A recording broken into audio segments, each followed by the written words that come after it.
right. Hello to you. Hello. Welcome in. I have to deliberately tone it down. Typically, I'm a little bit more yelly when I podcast. Like if you were to go back, and that has to do with energy. I have to be careful these days of not overdoing it on the energy because I'm noticing that I'm getting throat pain. Lately, I've been doing so much with basketball, hockey, and podcasting that I've been feeling like strain in my vocal cords.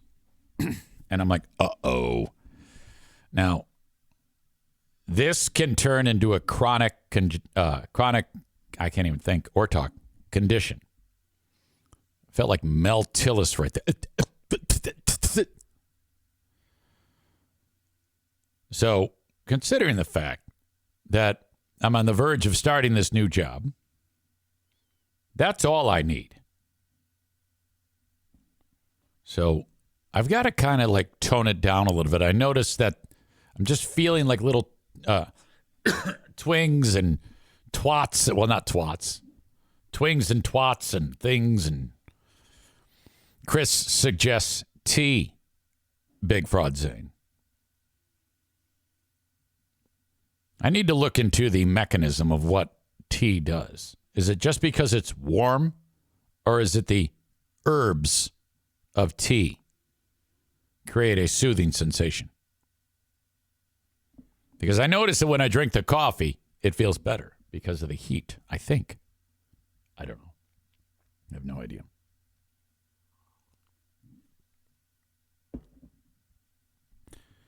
Big meeting coming up for EZ at noon about the technical nature of the job. I'll share with you this since I am doing it from home. And it is going to a faraway place, relatively. The radio station does not want me to reference that I am not in their home market, which I've had to do before. What you do is you make them your friend over a period of time, and then if it becomes known, no big deal. But radio audiences are finicky. So if you start out by saying, hey, I'm not even here, for some reason they like turn on you. It's so dumb. Okay? Chris says, I have no idea. Either people say that to me, though, when my voice goes from coaching. How about the tea? Chris's question, how long would it take to drive there?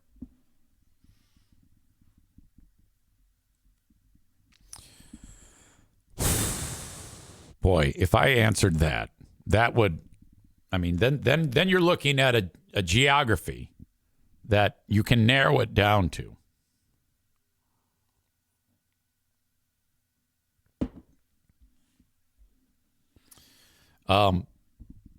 But that's what I'm going to do. I'm going to be doing it from here. And I'm just going to keep it a mystery. Until I gain these people's trust. You got to understand, this is going to be a departure from what you are used to. And my thought process in how to build this show is baby steps. Don't expect any earth-shattering, groundbreaking moments. Okay? Chris says, will we be able to listen on iHeartRadio or something like that? Yes. In fact, I'll have you download the radio station's app, and you can listen to me. And I'm intentionally being careful because they said, yeah, don't discuss it yet. So now today, I'm going to get a timeline of, okay, so like, when does this contract get in front of me? First of all. Second of all, when am I starting to talk about this? But the idea that came up from the boss, one of the bosses yesterday about, yeah, make sure you let them know about the podcast. It's like, I am on here every day, motherfucking people. I don't want to do that. No. I'm just new, you know? Chris says, what's the app called? Just so we can get ahead of it. Yeah, nice try. It's called Fuck You. Download the Fuck You app. Linda says, do you have an agent? Not a sex agent, a regular agent. No. The other thing that came up, I am working as a contracted employee, a 1099 guy, which is fine. But I will be able to make appearances. I'll be making appearances and fun stuff like that. I am over the moon about this, and I am not kidding you. The idea of the boss of that radio station saying, "EZ, do you know anybody that can do this gig?" And I was actively looking for people to take the job. I cannot wait to divulge this entire story. Ridiculous. But also so obvious at the same time. Okay? I also have a very important update for all of you. Adam says, would this entity pay your S-Corp? Yes. Tag Accounting, the S-Corp. What is that? I don't know. But in all seriousness, I have a very, very important announcement. And that is Kenny cannot make a call on Wi-Fi.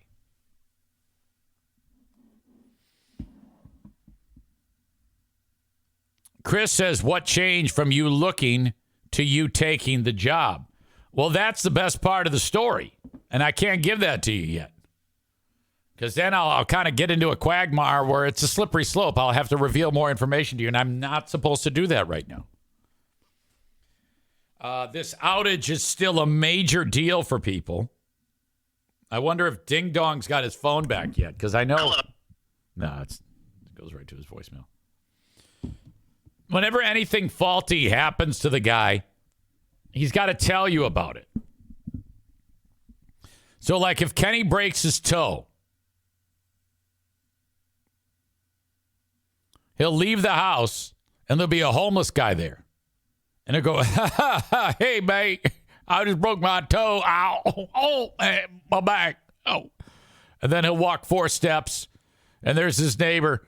Hey, Kenny, how are you? Not bad, but it hurts. I just broke my toe. Oh, man. And then in 30 seconds will pass, and he won't tell anybody. So then he has to turn around and go back to the homeless guy because there's no one else around and tell him again. And then he goes back to the neighbor. And then there's a guy driving on the street. He stands in front of his car, makes him roll down his window, and tells him that he broke his toe. Oh, my God. If the day isn't perfect, he's going to tell you about it. That's the way I wrote it out in the show notes of the free podcast. And again, I got to be careful here. Because if I continue to expand on this bit, he's going to cancel and then throw a Molotov cocktail through the front window of my house and lose his mind, and then the next day sign up for Patreon. It's unbelievable.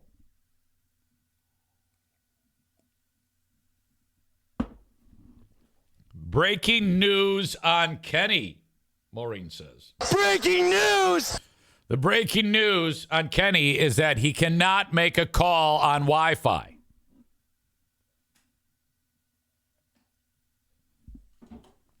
Maureen says, or Linda says, does Kenny have perfect days? I think so. There are good days, okay? I mean, I would hope so. Holy shit.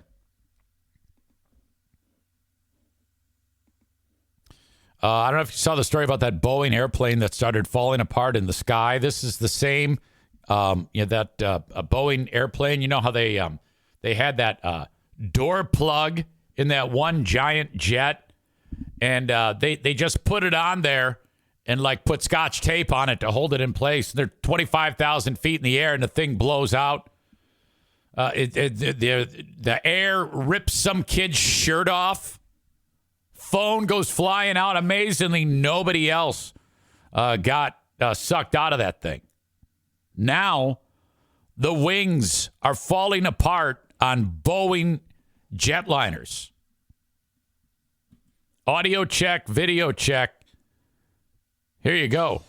Do you see this? A sky-high scare. A United Boeing 757 to Boston from San Francisco forced to make an emergency landing on Monday as the wing of the plane started to come apart in midair. Wow. Kevin Clark took this video right here. He joins us now. Kevin, this is terrifying. Tell me what happened. Look how excited Kevin Clark is to be there. Hey, Griff. Well, we were just wrapping up our second race of the World Pro Ski Tour season up at... Oh, sure. He's going to get the plug in. What an asshole. We're just wrapping up our second race of the World Pro Ski Tour season up at Bear Valley, California. We're about to get on our second The guy's like, yeah, shut up. Just fucking tell me the details. leg of the flight to head back to Boston. Put my headphones in, Okay. Skip the fucking labor. Give me the baby. sound deadening earbuds, put my neck pillow on, and went to sleep. The plane takes off, and I heard the most violent shuddering and shaking I've ever experienced on a flight. It stopped immediately within several seconds, so I just nodded off, went back to sleep. I don't know how much later it was, a pilot came walking down the aisle and went behind me and looked out the window. Went back to the cockpit and came on the PA system and said, "We're going to be diverting to Denver. There's some minor damage to, the front of the wing." So I immediately threw my window open to look at the wing, and the trailing edge of the strut was totally, destroyed, like you see in a picture. And at that point, I'm like, well, that's not little damage, but Is it just me or what I have been like, God damn it, just keep flying. Come on. the United pilot is confident enough to get us to Denver, I guess we're on our way. Wow, you see it in the movies, but you never think you're going to be doing it in real life. Is this now? You see it in the movies? What are you talking about? Landing in Denver with the scratch on the wing? Now going to change your travel habits? What a dumb question. Is this going to change your travel habits? I don't think so. The pilot said that it won't affect the flyability of the plane. Apparently it's delamination of that composite trailing edge of that strut when it was down, came apart. I don't think it'll change my travel plans. And Kevin, I've only got about 15 seconds left here, but what was the reaction to this video that you put out? Boredom, because that's what I am. Oh, it's been crazy. I've been, getting news outlets from all over the country, all over the world, in fact, wanting to speak to me. It's been a full day of... and I've been talking about the stupid ski tour because of it. Of travel. We didn't get off the plane to Boston until 1 o'clock. And, wow. Just glad to be on the ground and home. And we are glad you are here and safe. A lot of near misses, and flying is getting more dangerous. Kevin Clark, Shut up. Thank you very much. Have a great Wednesday. This is so stupid. Thanks, Griff. What a waste of time. Yeah, that's a big deal. Watch live. The picture looked worse on my tiny screen. Chris says, good grief. Can you imagine seeing that out the window? First thing I would have thought was, I was like, I just don't want to be slowed down. Let's not say anything. Keep it under wraps. Linda says, I hope I don't own Boeing stock. Well, you probably do. You're so filthy rich. Paul McCartney's bass guitar was found after 50 years. This bass right here that he's using in this picture. I guess in 1971, he played a song and then he set the damn thing down and he went out to have a smoke. I see that, Chris. I'll get to that in a second. He went out to have a smoke. Comes back and the bass is gone. He's like, "Where's my fucking bass at? I want to play some songs." I don't know. Some asshole stole the bass. Stole it. He's like, "God damn it. Somebody give me another bass." They get him a bass and that's it. He's pissed off because he's had it for a while, but, he's Paul McCartney. You could probably have 5 of them made in an instant, just like that one. I'm sure he did. But for some reason, some organization launched a group called the Lost Bass Project because they wanted to find Paul's guitar. I guess the idea is 50 years later, we can somehow come up with it. And I'm not sure if they just started to work the case on their own. In fact, actually, that is how they did it. Working the case on their own to get the information to finally locate the goddamn guitar. As soon as they launched the website, it was explained to People Magazine, they got over 100 leads on it last year. And these are just, regular citizens. It's not like cocks. Not like cops. Cocks. Oh, God damn it. Maybe I'm not ready for the radio. It's not like cocks. Oh, that's totally embarrassing. I just said cocks. That's frightening. They received a tip that the bass was stolen from a van in London in October of 72. The fans found out that the thief sold it to the owner of the Admiral Blake pub in London and went from there. How did they not know that then, though? How would they know that now, but not then? We suspected that the lost bass had probably stayed in the same family ever since. So I guess the idea was reach out to the family and, you got a couple more, 2.5 generations since the thing was fucking stolen. I just found out that a generation is 20 years. I didn't know that. So maybe somebody has it, it's sitting in their basement, and they don't even know that it belonged to Paul McCartney. But I'm pretty sure that's how, because it doesn't really say specifically what the next step was. All it says was that they got the damn thing back. And so they lead you to believe in the article that bass, which you saw it if you watched that Peter Jackson Get Back. That's the bass that Paul used. It was also heard on Love Me Do, She Loves You, Twist and Shout, and even early Abbey Road recordings. It dates back to when they first became a band in the UK as early as 1961. When members of the Lost Bass Project first united and publicized their movement last year, they shared that their sole intention was to get the bass back to where it once belonged. Get back to where you once belong. The devoted following added, Paul McCartney has given us so much over the last 62 years. The Lost Bass Project is our chance to give something back. Well, they got it. And they gave it back to Paul. And Paul was very grateful about that, at least outwardly. Can you imagine if they had when they gave it back to him, if they had a camera beside or behind the building that he was in, and you see the door open up to the alley and the bass fly out and land in a dumpster? Cops, new episode Friday on Fox Nation. And that video going viral? He's like, I don't want this fucking thing. It's a piece of shit. Who knows where this has been? Get this garbage bass out of here. In all seriousness, it probably could fetch a lot of money. I always, when I saw that thing, I was like, God damn it. Paul's bass looks like a violin. There they are. Great picture. Chris says, EZ, did you hear the story about John Gibbs? Now, that's the guy, the black dude who works with Ottawa Impact, who dominates the Ottawa County Commission.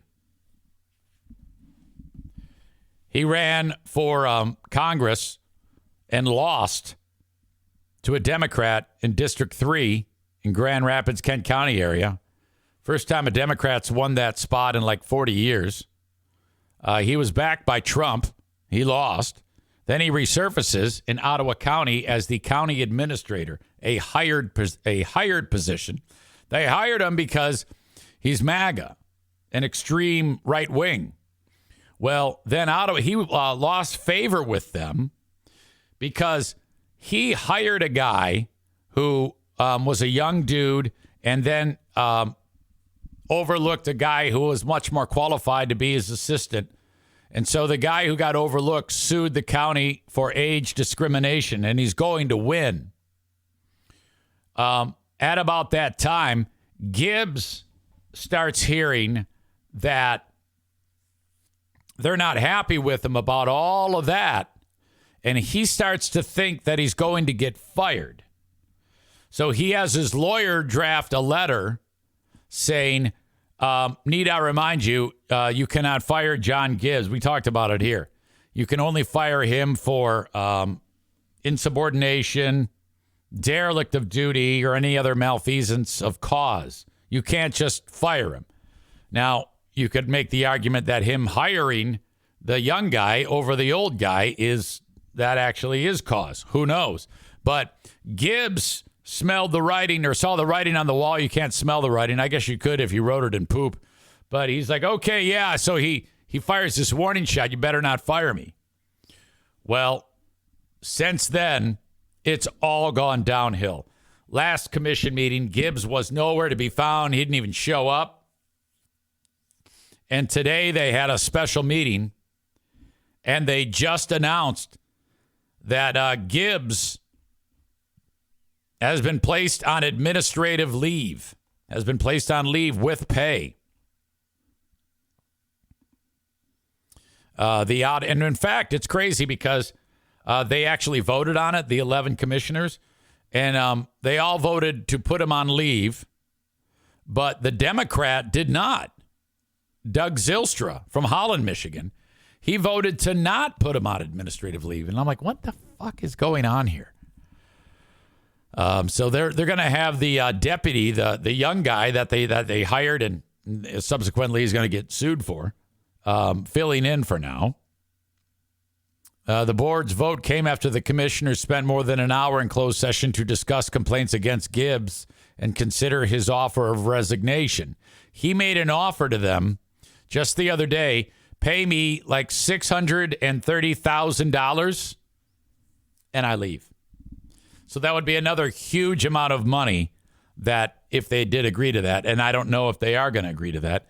This is hot on the heels of the health department with Hambly trying the $4 million that she apparently was offered. And that deal was not upheld by a judge, though. So she is still on the clock working despite that horrible work environment. Moss said during today's meeting that Gibbs' attorney later lowered that figure to $420,000.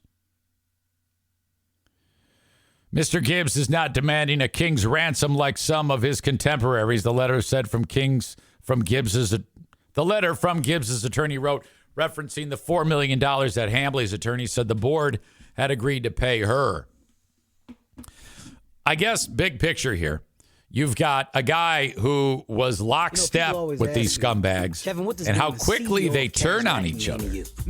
Okay, very, very ugly. This is all business that goes on regularly in Ottawa County. Again, prior to this happening, last January, when these people took over, just over a year ago, seems like 5 years ago, county government was very, very bold. And now it's mired in lawsuits and costs and hatred and all that shit. It is an ugly. I live in a very, very ugly place that the rest of the United States is pointing at and laughing. Okay, that's where I live. According to Goldman, it's surrounded by wackos. Right now, if you take a look at this, you can see where President Biden Am I playing something that shouldn't be played? I think I am. Something was just rolling that shouldn't be rolling. Some piece of audio. I wonder how long that was going for. Might have been just a few seconds. Chris says ads playing in the background. Sorry about that. Adam says fiscal conservatives here. Remember that. So the number one thing that makes the people where I live move is money. That's what he's referring to. Absolutely the dollar. Okay? The idea that, they're all just like banging the drum for Ottawa Impact because they're fighting over getting revenge for masks and shit like that. That only goes so far. So it will be amazing to see how this goes. Chairman Moss is being challenged by the mayor of Nutsonville. So that's going to be awesome. I'm going to vote for that guy, even though he's a conservative too. All right. I have changed my political leanings over the years to left of center. That is where I am. My far left? No. Am I described as a lib? No. Just a little left of center. I'm actually conservative when it comes to fiscal things and liberal when it comes to cultural things. Some might call me a libertarian, but I hate libertarians. I'm an Eric. The party of Zane. The Zane party is what it needs to be. And the only way you can be in my party is if you fix your hair. Ladies and gentlemen, I am out of time. Thank you very much for being here. I will talk to you tonight. We're starting later, probably around 6:40 for Who Are These Free Beers? Everything's going to run a little later today. Stay tuned for updates on Patreon. Thank you for being here today, and goodbye.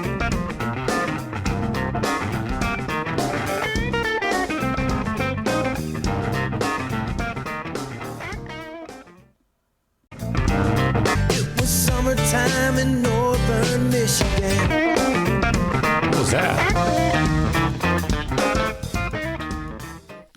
Welcome to you all. Thank you for being here. That is Darla, being very well behaved after a morning when she was quarantined. Very, very unhappy with that. Kevin writes, Kid Rock was on Rogan.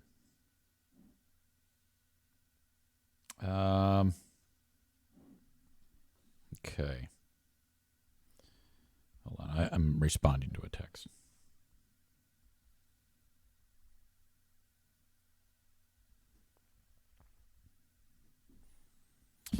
All right. Kid Rock on Rogan. I don't think I'm going to watch that. Because every time I hear Kid Rock talk, that puts more time between me and actually enjoying his music. Because he's so undeniably retarded that I can't do it. He's that stupid.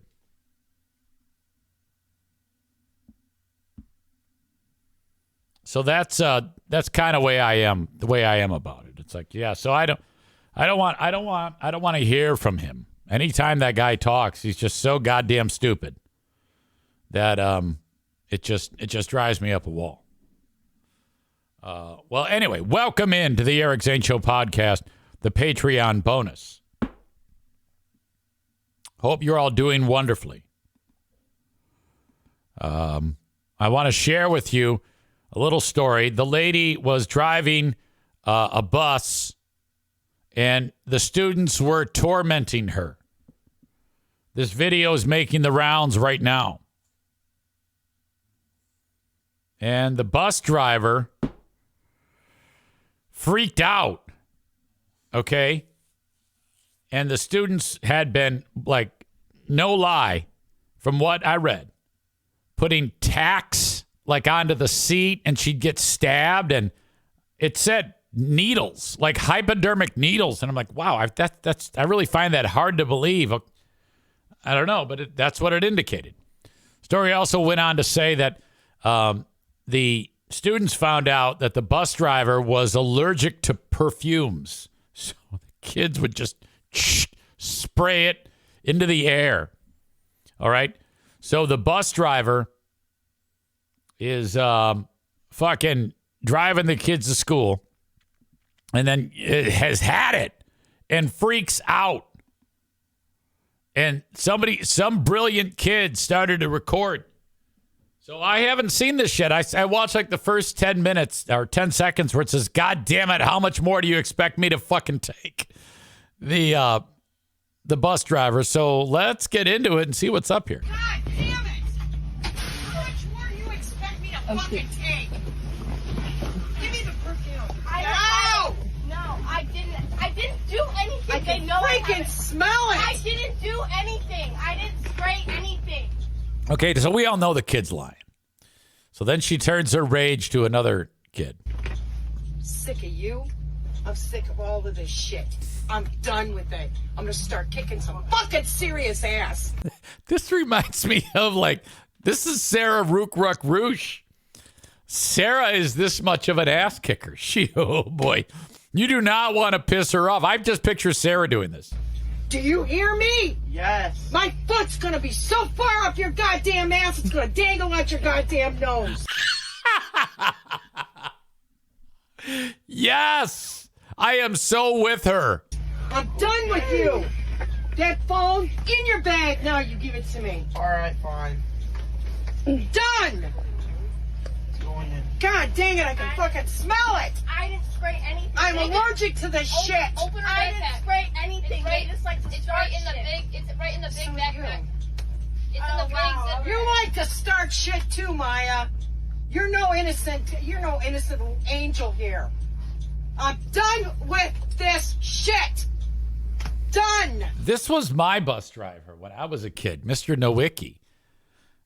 Yeah, that's, when you are a bus driver, you want to concentrate on the road. This is a great bus driver. All she wants to do is her job, and these little fucking dicks are fucking her up.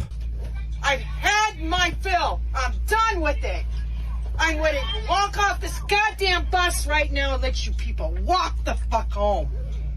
How much more do you think anybody can freaking take? Shut your mouth.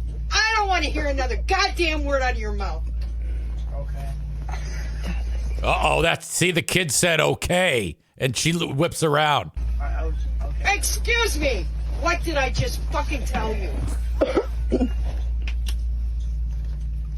think it's funny? You think it's funny? You're all... No, you didn't. It is funny. I mean, let's be honest here. This is hilarious. You're so full of shit, Jackson. You're as bad as he is. Done. Done. Not another goddamn word out of any of you. Done. Okay, now she's at the front of the bus. Somebody needs to come up on this bus and seriously kick some fucking ass.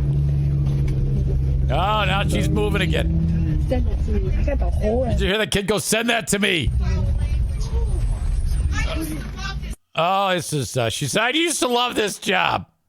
She's at her wit's end. After months of torment, this bus driver loses her cool and quits her job mid-shift. I don't know about that. Oh, there's some corgis racing. I could watch that all day. God damn it. So that was, I'm so happy that happened. That is, oh my God. Maureen says Sarah wouldn't take that shit from those kids. No.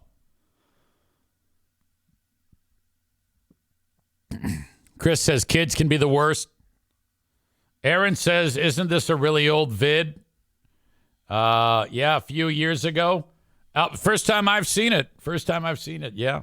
But it's making the rounds. That's the only reason why they show up on my radar, even if it is old.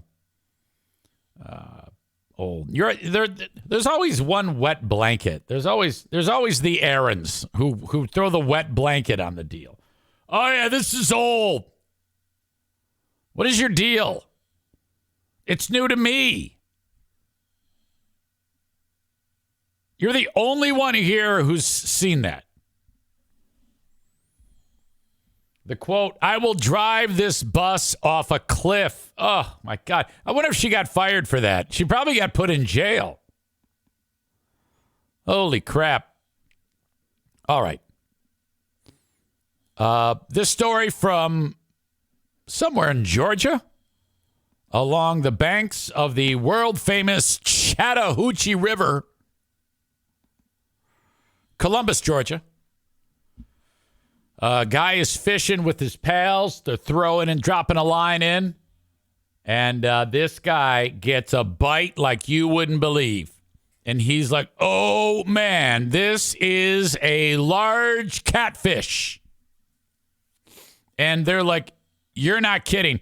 And he's like, I'm serious. It's not putting up much of a fight, but this is big.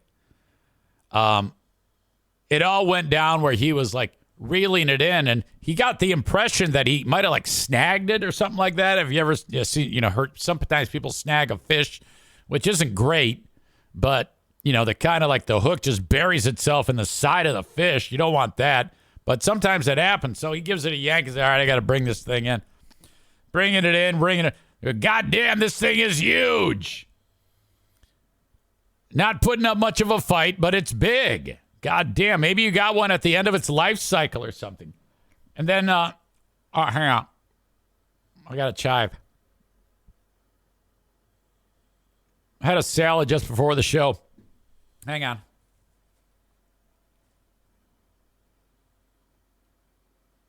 Oh, yeah. Sorry. He's reeling it in. He's like, okay, guys, we're going to eat catfish tonight. And then as it got closer, they're like, oh, it's definitely giving up. It's just floating on the top as he reels it in. And then they see something that they've never seen on a catfish before. That would be arms, legs, torso, and head. It's a dude. They snagged a dead dude. And the guy reeled it in, and he's like, holy shit, what the fuck? To follow that I've got a guy on my line.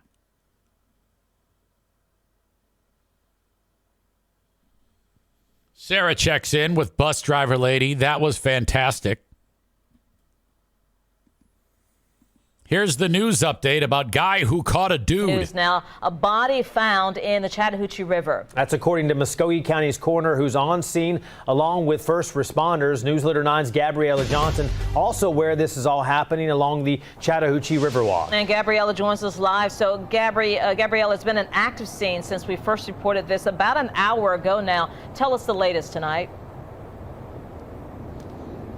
Barbara, Jason, I'm just a little quarter of a mile just about from the Rotary Park on the Chattahoochee River Walk in. That's where the coroner, Muskogee County coroner, Columbus Fire Rescue, and police department were out here after a body was found. And apparently, from what I've heard as I've been on the scene, there were a group of fishermen. And one of the fishermen that I actually spoke to is the one who pulled the body. His hook caught it. So that's what... when they reel that in as it's coming to the shore, they're like, oh, God, do they like pull it out of, or do they just leave it in there?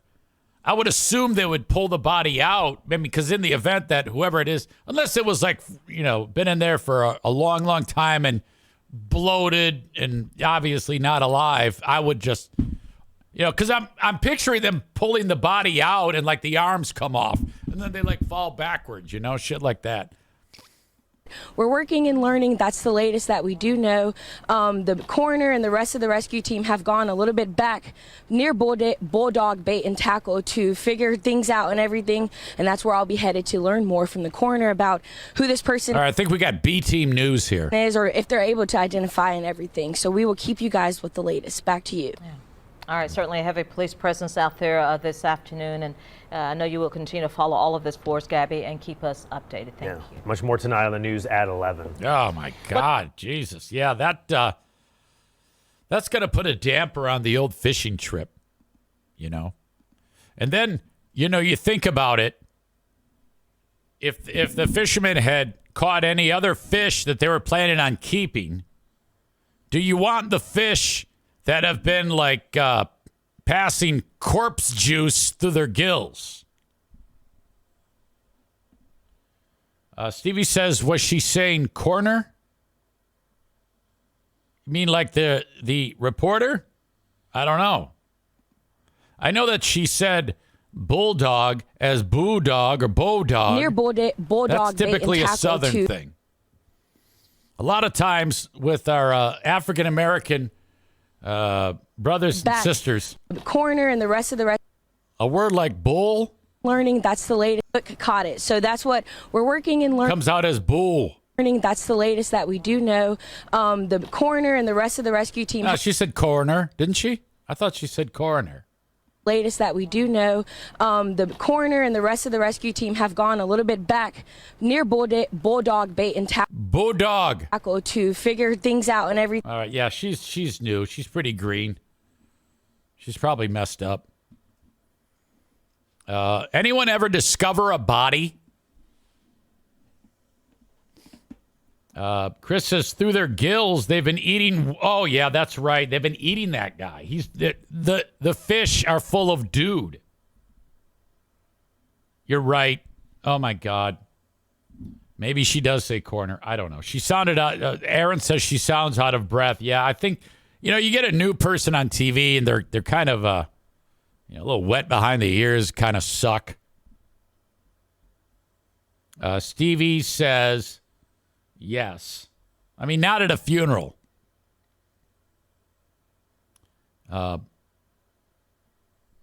Diana's brother, when the NFK's brother kicked the bucket. It's like, oh, God, no way. Yeah, we had to go. It was awful. That's, I think, the only time that I've witnessed that. It's not much fun. Maureen says, no, I've never caught a body. Well, I meant like just seen a body.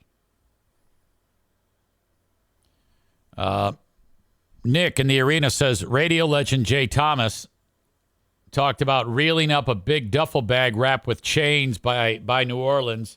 He said they just clipped the line and let it sink. Oh, no. Fuck. Are you kidding me? Hurricane Ashley is here after she hurt the feelings of Jimmy in Maine last night on the Patreon bonus podcast. Jimmy's already a bundle of nerves. Guy can't even put two sentences together on a good day. And we're showing his movie, and Ashley starts in the chat talking about how bored she is and how much it sucks. And I'm like, God damn it. And then I don't even know he's reading that. And then he starts getting frustrated because she's telling him how shitty it is. I'm like, God damn it. Stop. She writes, Jimmy hurt my feelings by being so boring. She says that was the lamest Patreon yet. Movie chat. Yeah, I was, it's funny you say that because I knew it. I wasn't feeling, I was not up for that. I have no excuse other than that I was exhausted. I was like, oh shit, I'm fucking tired. I got to figure this out. The huge show was just killing me yesterday. Kevin says, yes, on the side of the road in Hawaii, guy went too far out in the ocean and couldn't make it back in time. Oh, my God. Maureen says we need to rewatch that whole movie.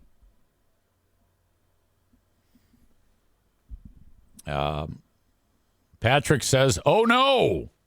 Yeah, Ashley, if she's got something on her mind, it's coming out. It's coming out. She's not going to pull any punches. She's going to tell you how much it sucks. Ashley says it was the podcast equivalent of big plans this weekend. Aram says, I thought it was a little disrespectful to fast forward through his movie. Oh, it was horrible. It was terribly disrespectful. Everything about it, everything about that show was disrespectful, frankly. If you skipped it, I would understand. But I know when I finished it, I didn't feel good. I was like, God damn it. I think this was not my best work. One of those things. Have you ever had that where you're like, I think I did a shitty job on that.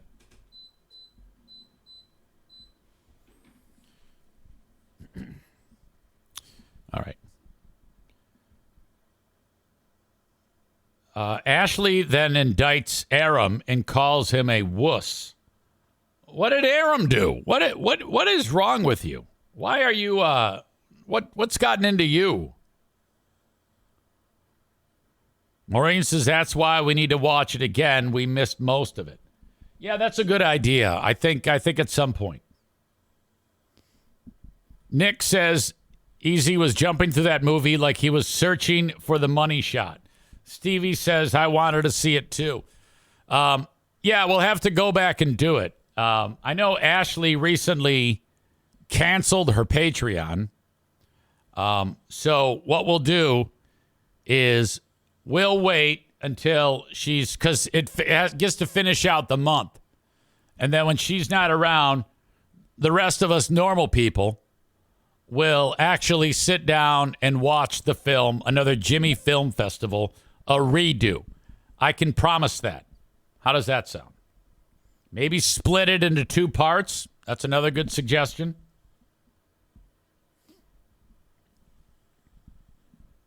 All right. Ashley says, I'm just teasing. I don't know if she's teasing about what she said about Aram or what she said about Jimmy's movie. I think what she said about Aram, because I think she's pretty not teasing about Jimmy's movie.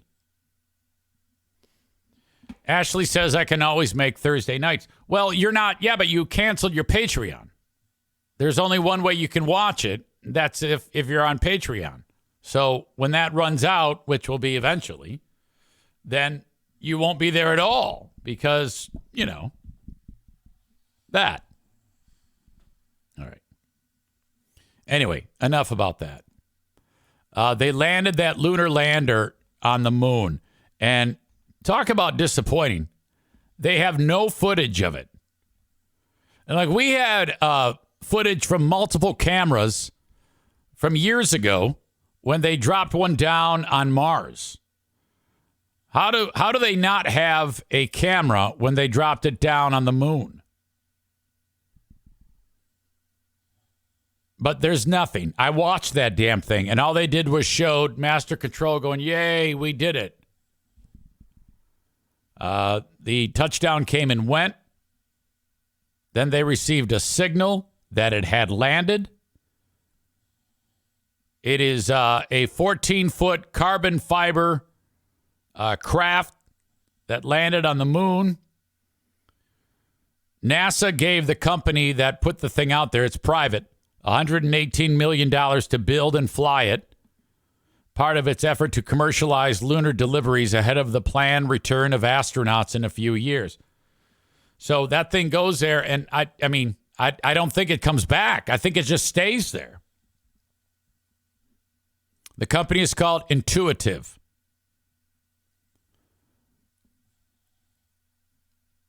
Let's see. There was a interesting thing. NASA sent technological and navigation experiments up there, and a company that makes sportswear, Columbia, outerwear, they sent up its newest insulating jacket fabric. Why? I don't know. Also going up, some rich-ass sculptor by the name of Jeff Koons sent up 125 mini moon figurines. Why? I don't know. Also, a aeronautical university,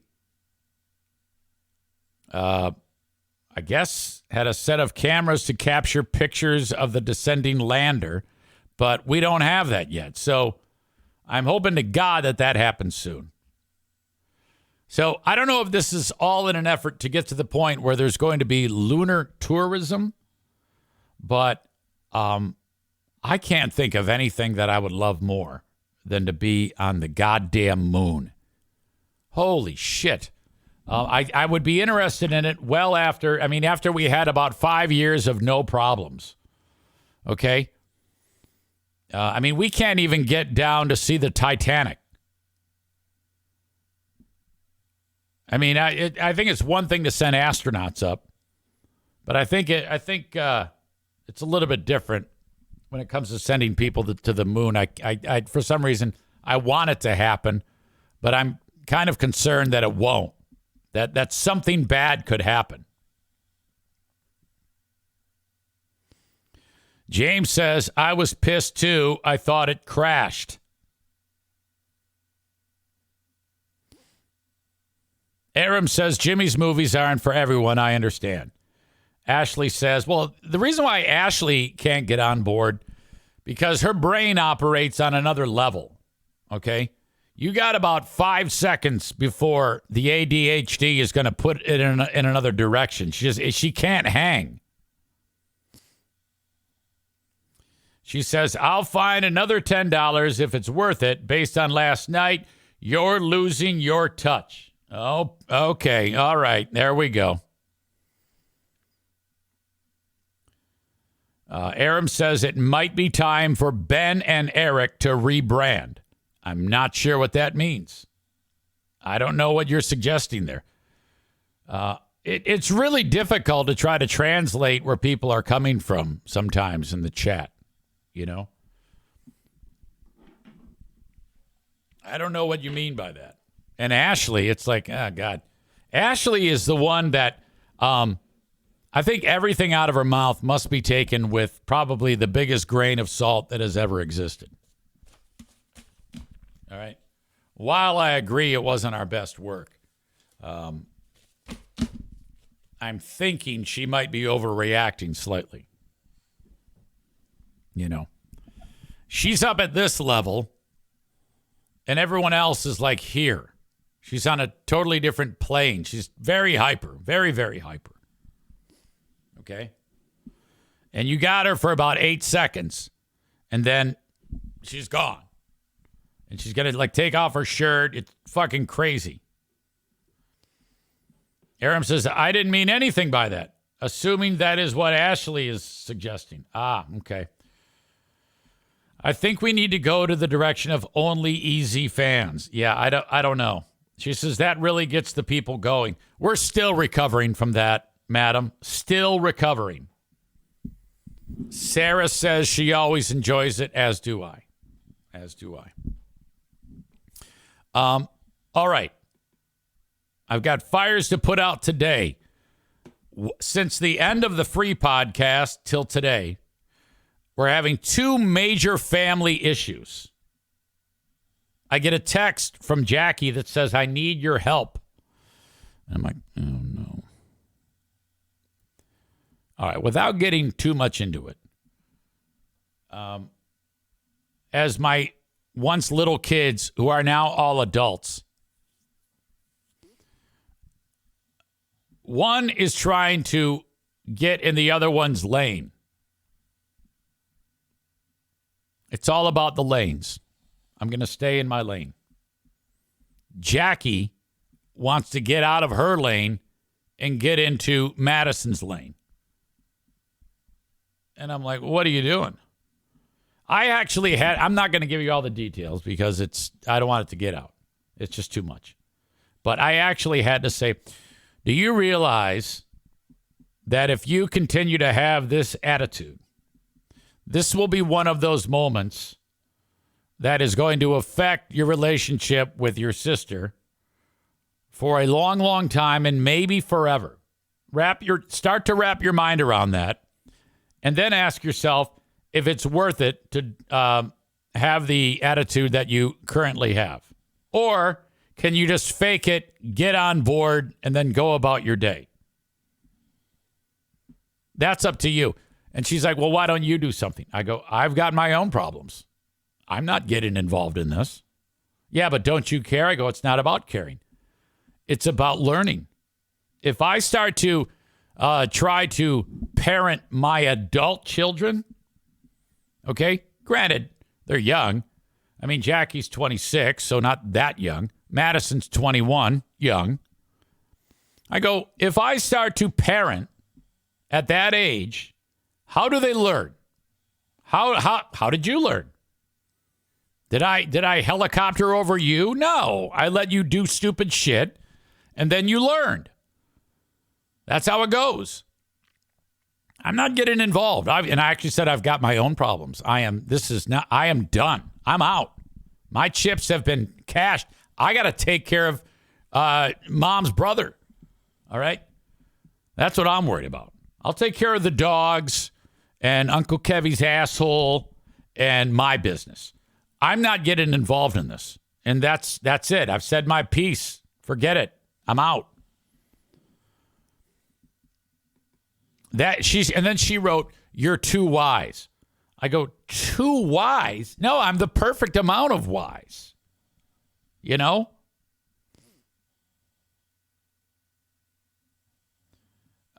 Stevie says it seems like Madison would go no contact with someone who butts in. Oh, yeah. Oh, big time. Oh, big time. Yes. You gotta be careful, you know? I wish I could give you all the details. I know I'm being vague, but I have to. Because I don't want to no contact. I'm not getting involved. Fuck that shit. Folks, I appreciate you. Aaron says, any new NFK stories? Well, you know that if there is, you all will be the first to know. That is part of the lifeblood of this show. Come on. Ashley says, Eric, you were bored too. Okay. One more thing about the Jimmy thing. I think had I been sharper, I could have found comedy in what we were doing. All right. I think it could have been hilarious. But I was circling the drain. So it was a perfect storm. That's why I was so bored, because I couldn't have any fun because I was literally fighting sleep. That's my final word on that. Okay. Thank you, folks. I appreciate you. I'll talk to you later. Bye-bye.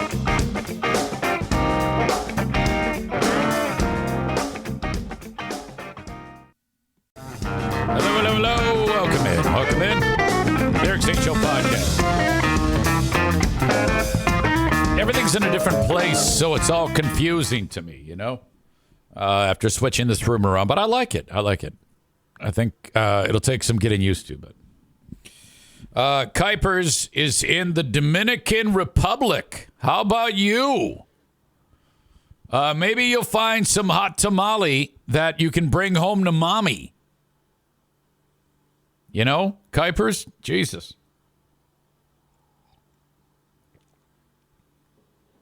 I don't know what it is about blind people, but they're very forward. And I don't know if there's something that goes on, like when their eyes start betraying them or if they're born blind. But two of the blinds, I was in contact with two of the blinds. You know, we have a blind army of audience members. One of them has been reaching out to me for the longest time to sing the national anthem. And is just very, forward about it. And I'm like, okay, well, you know. And then finally, I guess the opportunity came to fruition. And she sang it on the game Saturday and was so good at it. I was like, you know, a lot of times you hear about blind people, their musical ability. I don't know why that is, like Stevie Wonder. This might all be just nonsense, but the Eric Zane Show podcast Blind Brigade, as it's known. And then the young lady who sang the anthem, she's like, I heard about the radio show. Can I be on it? And it's like, that's not really how it works. We don't just put people on the radio for no reason. Maureen adds to this conversation with, oh, my God, I met the most adorable blind puppy yesterday. Okay. That's awesome. That's nice. Okay. Very cool that you've met a blind puppy. Anyway.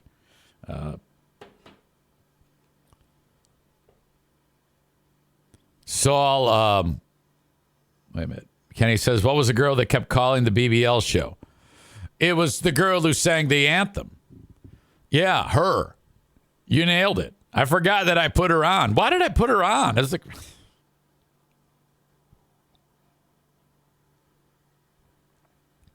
yeah, she was the one. And I didn't even know she could sing. She just kept saying, hey, I want to sing the anthem. And I'm like, oh, God. Okay. But she can actually sing. It was beautiful. Should have known. But then, like on Sunday, she sends me a message. She goes, please have the Griffins put the game on Facebook so I can listen and watch. Watch being, well, she said she wanted to listen.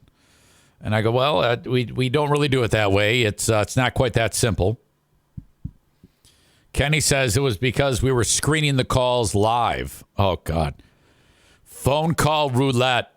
I think we'll bring that back on the radio show. Phone call roulette. See what direction it takes us.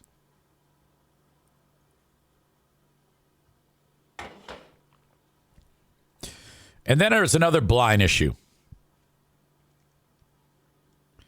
I just want the blind folks to have a little bit more tact and sensibility.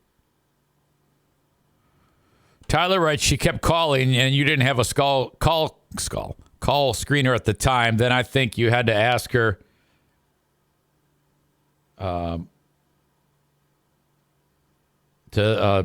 ask.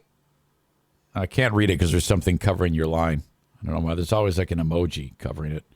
Tell her to stop calling in all the time. Oh, ask her mom to tell her to stop calling in all the time. My God. Yeah, sometimes the text gets obscured by like your choice of emojis. Drives me crazy. Took out a key word. So Saul reaches out to me. Hey, Eric, can I have hockey tickets? And it's always like that. And I'm like, you said to ask, and if no one was using them, that I could have them. I'm like, well, I did say that. I'll get back a hold of you. Turns out they weren't being used. I said, Saul, you're in luck. Okay, where do I pick them up? And I go, no. I'm going to send them to you. Who else is going? My brother and I. Now, his brother has autism. So, and I think Saul might have a touch of the tism too. I'm not 100% sure on that. But anyway, Saul is like, he gets to the game, and I'm guessing it's him just riding the go bus, as he likes to do with his brother. And he's got his cane, and that's about it. And Saul has never let anything slow him down. Ever. Like, he played paintball with us. Imagine that. And I think somebody shot the shit out of him. Tyler, were you there for that? And then kind of like, people were like, yeah, I'll teach you. And then he kind of like said, all right, I've had enough. He had like armor on, and he had some guy who was helping him.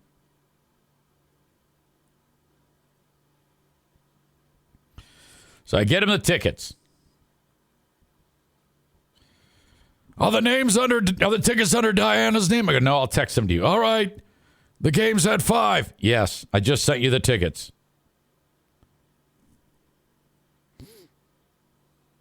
Kevin says he got shot 4 times. He was there. Tyler was also there.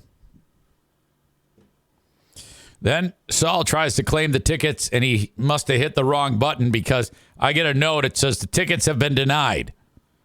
And then he writes, it says I declined the transfer. Could you send them again? No worries. It's like, you would think for shit like that. I mean, just ask a sighted person to just hit that button. Second period, he texts me. We are here. Section 112. Where are you? Now, I'm working. So I'm like, way down at ice level. Then I'm like, I get ahead of I know the next line of questioning. He wants to walk up to where I'm at. Now, let me tell you, where I am in between the penalty boxes in that booth is surrounded by plexiglass.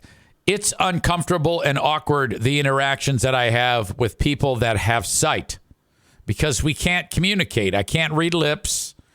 There's no way to hear them because it's tall glass and there's noise and it's impossible. I just wave. Imagine that, but a person who's blind. Think about all the limitations there. Like, how does he know that I'm even fucking looking at him? But he wants to, quote unquote, see me.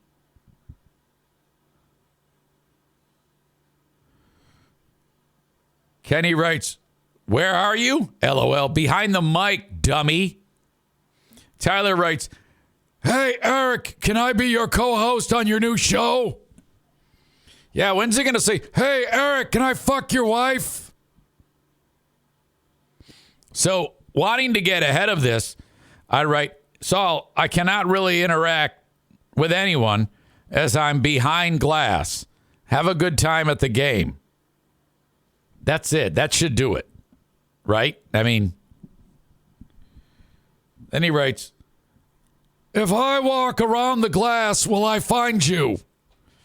It's like, you would never find me. I mean, if we were playing Marco Polo, I'm going to win that motherfucker, Saul. You're blind as fuck. His idea is go down the steps, touch the glass, and just walk along the glass and wait. I think he's suspecting that I'll like see him and stop him, and then I'll scream at him. And then is that what the payoff is? He's got to walk in front of all those fucking people. Between Saul and Aram, who would you rather have as co-host? I don't know. That's a tough one. Saul is so intensely oblivious to his limitations, and Aram's just oblivious. I don't know. Let's avoid that question line anymore, Kenny, because you were at sometimes the receiving end of a good beat up, and I didn't want to see your fucking name. In fact, if there was like a plane crash, I was hoping that it crashed into your house. And so maybe a good idea to dial it back a little bit. I'm still very salty about all of that bullshit earlier today. Quite salty. But Saul's not done. When he writes, if I walk around the glass, will I find you? And I wrote, no, sir. Now, he got into his seat during the second period. I got this text this morning at 7:24. We left the game after the second period because I was getting tired, but it was a fun experience. I don't remember the goal horn sounding every time as the team entered the ice. Is this new? And then I wrote,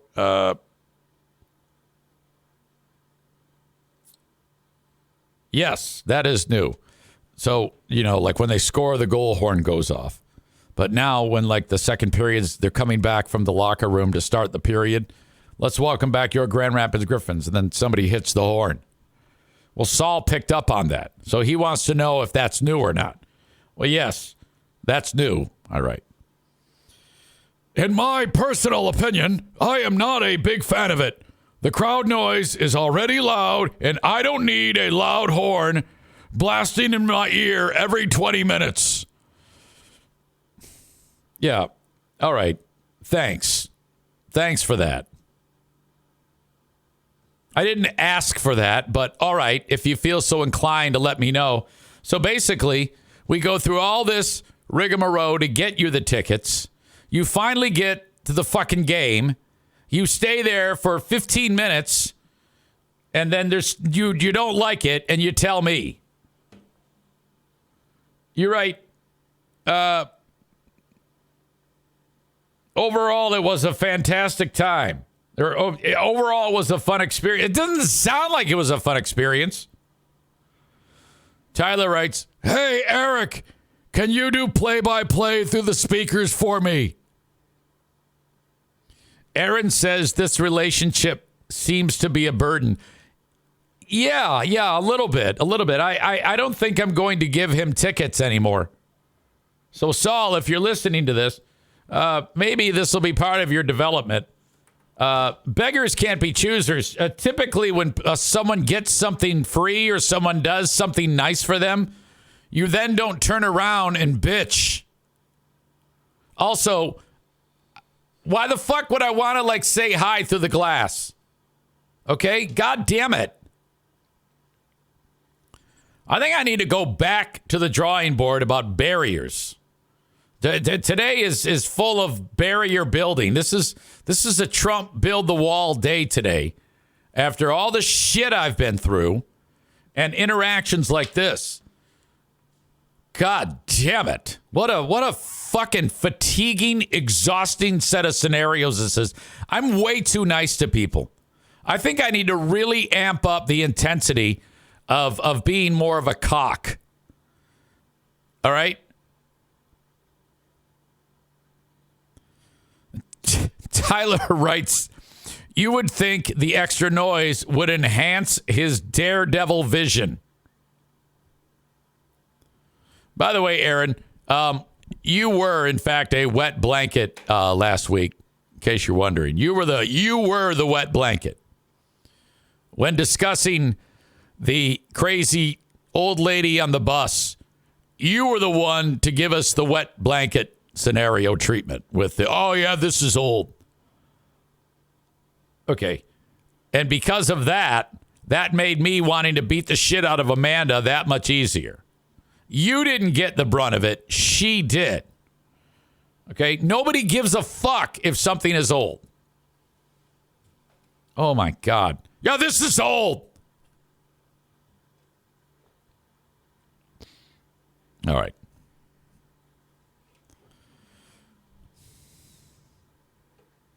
The angel of death is retiring from the Air Force. I'm going to try to do this by memory and then fill in the details. That's the way I like to do these stories. Her name is Colonel Allison Black of the United States Air Force. She's known as the angel of death because the Taliban gave her that name. They found out who she is, and they're like, oh, God, here she comes again, the angel of death. So she's a high-ranking colonel in the Air Force, and she, right after 9/11, when we started to fuck up Afghanistan, the first wave of attacks she was in, it is called a C-130 gunship. I think it's what it's known as, and I'd like to show you that so you can get an idea. She's the pilot of the C-130 gunship that is flying over Afghanistan. Okay, so this one right here, the biggest picture, that's a C-130. Now, it has a 40 millimeter cannon and a 105 millimeter cannon. And there's people like, she's the pilot, and there's gunners that are manning the guns, like Full Metal Jacket. Get some! Okay, so this big fucking plane is flying over the battlefield. Now, as I understand it, in the early days of the invasion, we sent a dozen Marines who were on fucking horseback going through Afghanistan. Doesn't matter why or how, but she was aware that there was a large battalion of Taliban that they were going to encounter. And there was no time to act. No one could actually do anything to support these guys on horseback except her. So, as she's flying ahead of them, there's a stronghold or a fortress where it turns out there was hundreds of Taliban in there that were going to fuck these guys up when they came across them. So, this colonel, who became known as the Angel of Death, Colonel Allison Black, they figured out through the intelligence that thing was there, and she flew over, and she had a laser pointer that's part of her instrumentation as she's piloting, and she's pointing the laser pointer where the gunners need to shoot the shit out of it, and they did. With her in the goddamn airplane is a member of the Afghanistan forces who want the Taliban gone. And they're like blown away because they're like, a woman is doing this. And that's like, you know, in Afghanistan, those morons, they have no idea that women are actually completely capable of doing everything that a dude could do. So those fucking morons are the ones who gave her the name, the Angel of Death, over the first battlefield after 9/11, according to the story, a legacy in Air Force and special warfare history, along with a milestone for women in modern combat. Well, the reason why this is coming out as a story is because she's retiring. She's had it. She's kind of cute, too, by the way. There she is. She's got kind of a weird look on her face, but I like the way that hair is long but tied up, the military fatigues. And you know me. I love my old women. Where are my old bitches at?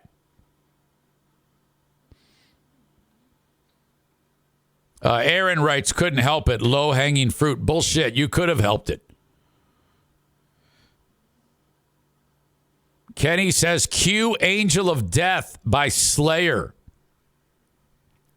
No, but this is really a cool story. It was during the battle for Kunduz, Afghanistan in late 2001 that Black, then a first lieutenant, became the Angel of Death. It was darkness below. A dozen Green Berets, who would soon be known as the Horse Soldiers, fought their way across Afghanistan on horseback. The outnumbering was something that the guys on horseback had no idea of. My job on the AC-130 is to relay everything that we're seeing through our sensors. I was likely the only female aviator talking on a radio, so if I screwed up, everybody was going to know it was me. So I was pretty particular about what I was saying. Riding with the Tiger 02 was the senior Afghan warlord, General Abdul Rashid Dostum, a legendary combat leader. He heard the woman's voice, and he was like, what the fuck? He looked at our American Special Forces and said, is that a woman? And they're like, yeah, as a matter of fact, it is. He's like, oh, America is so determined. They bring their women to kill Taliban. He couldn't believe it. I love that. So this Afghani guy is actually riding on horseback with the Green Berets. The Afghani and the Green Berets was the former Taliban leader, Mohammad Fazl, who was actively speaking with the Taliban group, saying, look, there's trouble coming. The soldier said in an anonymous interview, Fazal hears a voice as it's being explained to him through the translators that we have the Angel of Death overhead and we possess the Death Ray. The Death Ray was the laser pointer that they used to pinpoint the targets to train the guns on. But the Afghan fighters believe that the laser itself was the weapon. You know, these are fucking cavemen. If they don't surrender now, all of their troops will burn in hell. Fazal jumped on the radio and his men were surrendering within minutes. We got to disgrace the enemy and protect our friendly forces. That's it. That is fucking intense. So we are now, the soldiers eventually gave Black an AK-47, a gift from the Afghanis to the Angel of Death. And the story, the soldiers told her, had already spread. She's like, what was that fucking Tom Cruise movie? Where he keeps going back, you know, it's like a fighting the aliens version of Groundhog Day. Because he's got like the alien blood, the mimics inside of him. And there's that chick there that keeps killing all the bad fucking aliens. That's what she reminds me of. Kenny says she doesn't look old. Well, she's kind of old. Well, anyway, she's retiring. I just thought it was something interesting.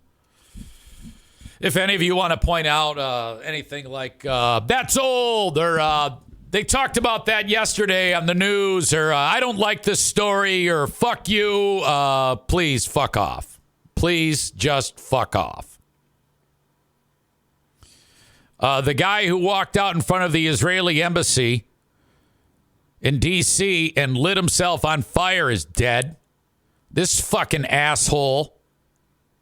Who knows if he has a family? I think he's in his 20s. He's some psychopath. He's pissed off because Israel is kicking all manner of ass in Gaza. And that's the new thing. People are suggesting that war is like genocide and whatever the fuck. And no, it's just a war. It's just a run-of-the-mill war. And so, every time you turn around, there's somebody protesting Israel. And this guy, even though he's a United States Air Force member, was doing that too. And he went in front of the embassy. And, Edge of Tomorrow, that is the movie. And this dickhead poured gas all over himself and set himself on fire. Lived about 24 hours after and has since died. That is his protest. Yelling, "Free Palestine." Yeah, I don't get it.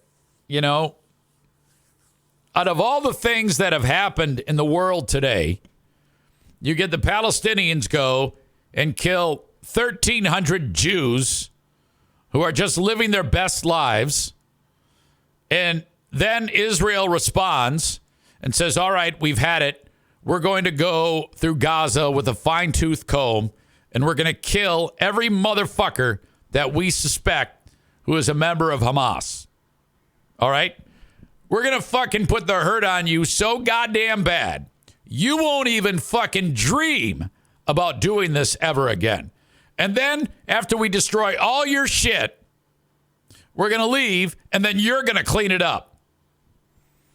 That is fucking great. And it's remarkable to me that people have a problem with this. That is why we call it war. This dickhead put it on a live stream, too, on Twitch, lighting himself on fire. "I will no longer be complicit in genocide in Gaza.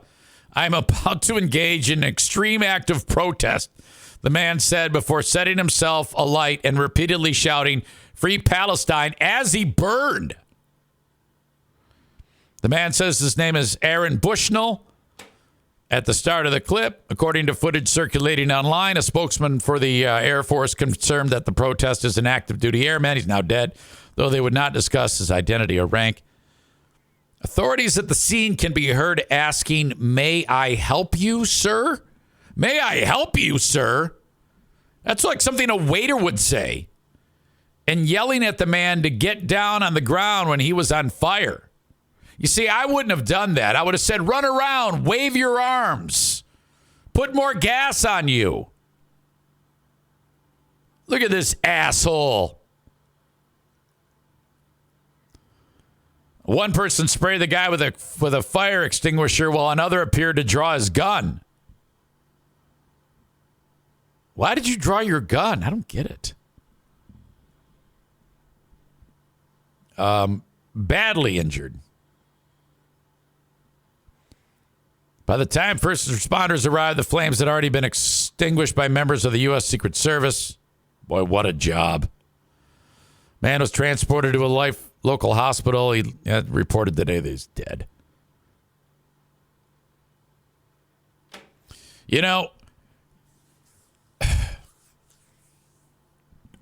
Makes you wonder, God damn it.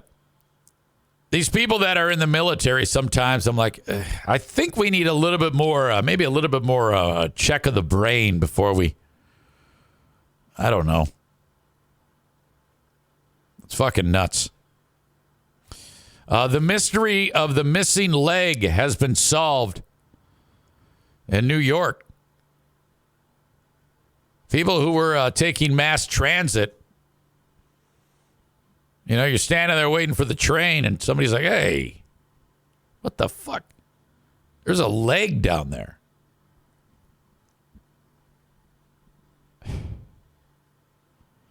Like it's ripped off. It's someone's actual leg First, like maybe it's one of those gag legs, you know? But no. Some hunting has determined that it belonged to a dude that I guess got hit by the train. And this was like many, many stations away. All right. And I think there was there's a long distance and time from the actual dismemberment. The dude got struck by a train at a Manhattan subway station on the night of February 12th. That was his leg goes flying off. And then so he's dead. And then the leg kind of got hung up by like leg meat or something like that. And they dragged it all the way to the fucking Bronx. So it went like under the river. And then at some point it like fell off. So that's 9 miles away. The train dragged the guy's leg for like 9 miles. Stevie says, I'm surprised it didn't get eaten by rats. Oh my God, yes. And then the smell is like, what is that? The subway always stinks, but goddamn. Yeah, so 9 miles later, that thing shows up. So if it happened on February 12th, all right, wait a minute. The first, because it was several days. He was struck by the train on February 12th, and then February 17th, they found the leg. You have to wonder if, like, the family had the funeral for the guy with no leg before they found the leg. Or if they didn't, did they take the leg and deliver it to the family and they, like, just put it in the coffin where his leg was and reunite him with his leg? Or do they just pitch it, leave it there? I don't know. God damn. That would fuck me up if I saw a leg just there, you know? Seriously? Trump has announced that he strongly supports IVF. Now, this is what's interesting about this is, you know, in Alabama, they said, all right, those embryos that all these people have made for IVF, those are real babies. Those are actual children. Now, that is, how do I say, retarded. They're not.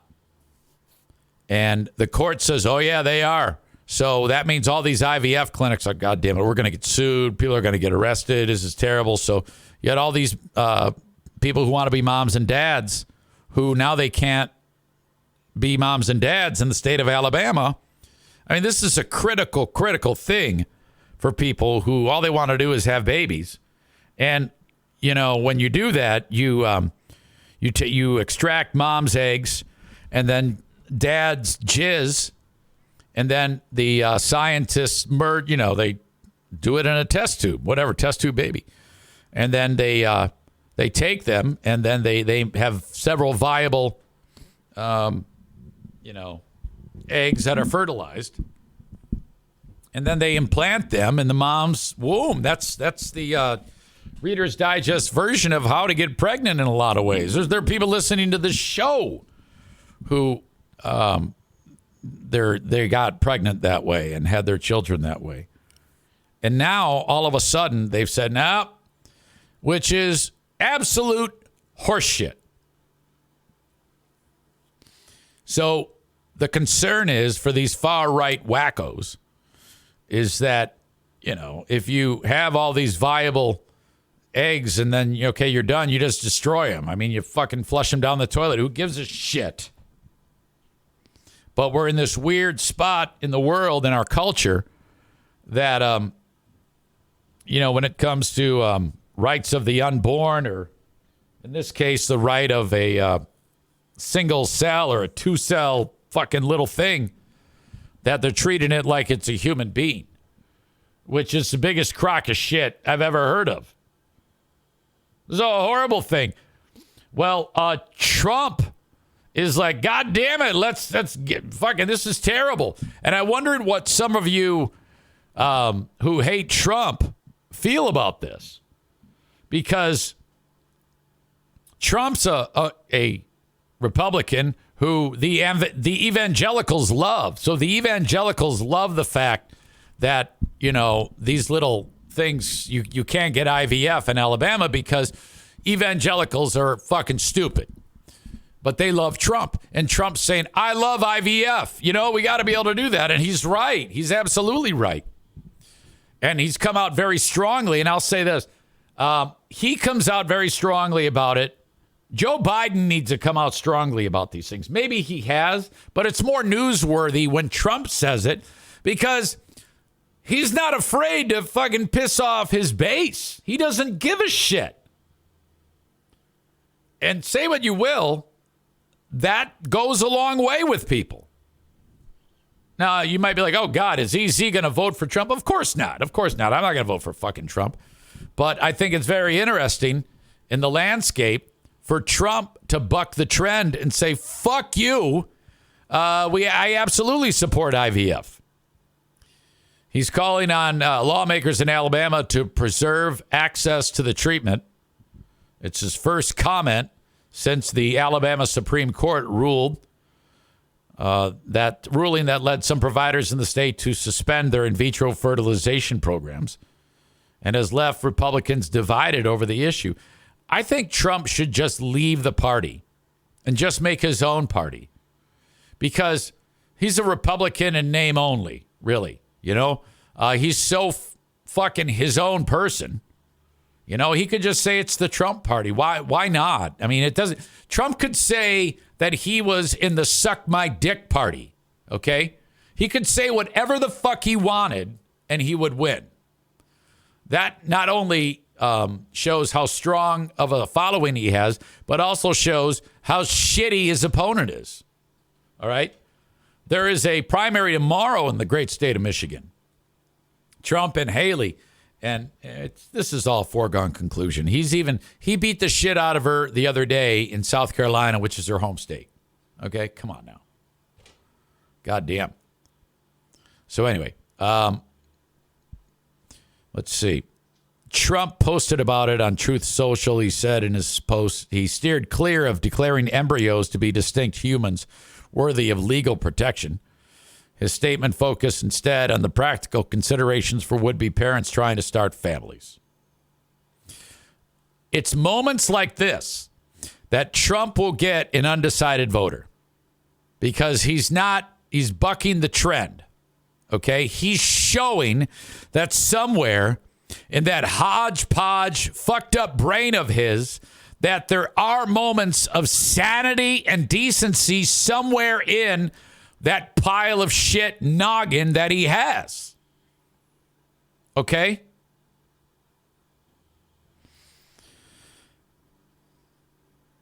I wonder what some of you who hate him, like Stevie, has to say about this.